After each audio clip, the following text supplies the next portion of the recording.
Este é mais um momento para explicação da palavra de Deus. O texto base para a nossa reflexão está no livro de Atos, capítulo de número 6. O tema central deste capítulo que nós consideramos: os apóstolos priorizam o ensino da palavra de Deus. Havia, naqueles dias, uma multiplicação muito grande do número de discípulos. Mas houve uma murmuração muito grande dos helenistas, aqueles gregos, contra os hebreus. Porque aquilo que estava sendo vendido pelas comunidades e colocado na mão dos apóstolos era para distribuir, para que quem tivesse necessidade não passasse mais necessidade. Mas eles estavam esquecendo das viúvas, dos helenistas, dos gregos, na distribuição diária. Isso gerou uma certa turbulência. E os apóstolos concordaram e convocaram os discípulos e disseram: não é razoável que nós abandonemos a palavra de Deus para servir às mesas. Ou seja, não é razoável que nós devemos servir às mesas e abandonar a palavra de Deus. O mais importante é pregar a palavra de Deus e orar. Ou seja, os apóstolos priorizaram o ensino da palavra de Deus.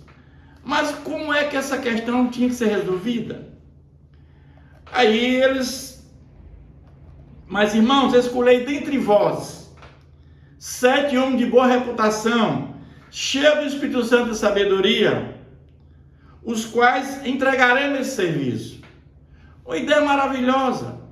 Daqueles que se converteram, 7 pessoas cheias do Espírito Santo, já com bastante sabedoria, iam fazer a obra de distribuir diariamente alimentos para que os apóstolos fizessem a missão que Jesus confiou, que era pregar a palavra e orar. Isso não seria interrompido.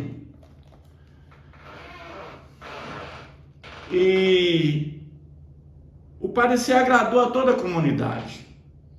E elegeram 7 pessoas. É como fosse instituídos os primeiros 7 diáconos. Por quê? Porque o que eles iam fazer estava de conformidade com o livro lá em Timóteo, 1 Timóteo, quando diz a condição para ser um diácono. Daí dizer que nesse momento houve a instituição dos diáconos. E esses 7 que foram eleitos foram Estevão, homem cheio de fé e do Espírito Santo, Filipe, Prócoro, Nicanor, Timão, Pármenas e Nicolau, que era prosélito de Antioquia.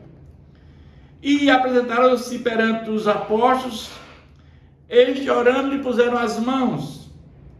E crescia a palavra de Deus em Jerusalém, e se multiplicava o número de discípulos, também muitíssimos sacerdotes obedeciam à fé. Ou seja, essa foi a maneira que os apóstolos acharam para dar continuidade à obra e ao mesmo também resolver aquela murmuração que estava vindo dos helenistas, porque as viúvas não estavam sendo contempladas com a distribuição diária. Mas Estevão, aquele homem cheio de fé e do Espírito Santo, fazia prodígios e grandes sinais entre o povo. Além de distribuir os alimentos, fazia grandes sinais e prodígios. E levaram-se alguns dias do que era a sinagoga chamada dos libertos, dos sirineus, dos alexandrinos e da Cilícia e da Ásia, e discutiam com Estevão. E não podiam resistir à sabedoria do Espírito Santo pelo que ele falava. Era um homem cheio de fé, cheio do Espírito Santo, Estevão. Então, vendo aquilo, o sinédrio fizeram com Estevão que fizeram com Jesus. Subornaram algumas pessoas para dizer que eles tinham ouvido que aquele homem proferia blasfêmia contra Moisés e contra Deus.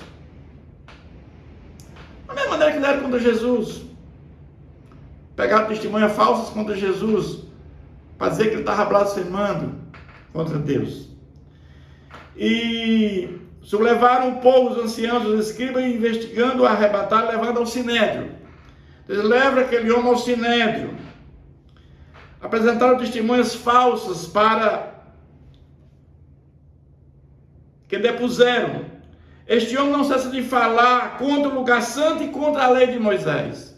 Que era uma mentira pregada.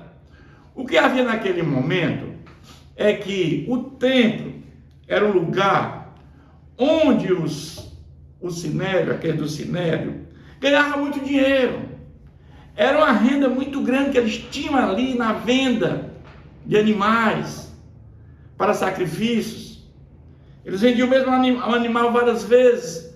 Então era um negócio muito lucrativo. E falar contra o templo era uma coisa perigosa para eles. Mas na realidade, Estevão não estava fazendo isso. Eles arranjaram testemunhas falsas, né? Para dizer que, temos ouvido dizer que esse Jesus o Nazareno destruirá este lugar e mudará os costumes de Moisés, que Moisés nos deu. Isso era uma falsidade contra Estevão. Estevão estava falando isso. Estevão estava pregando Jesus ressuscitado. Estevão estava pregando o Messias, a salvação pela fé em Jesus.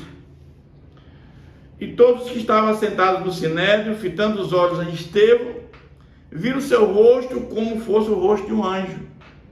Isto prova que esse homem tinha um relacionamento com Deus, uma intimidade com Deus. Esse homem prova que o relacionamento com Deus tem que ser pessoal. É como Jesus fosse o nosso amigo. Então é isso que Estevão estava fazendo. E o capítulo 6 termina com essa colocação, que eles viram o rosto como se fosse de Estevão, como fosse o rosto de um anjo. Que Deus continue nos abençoando.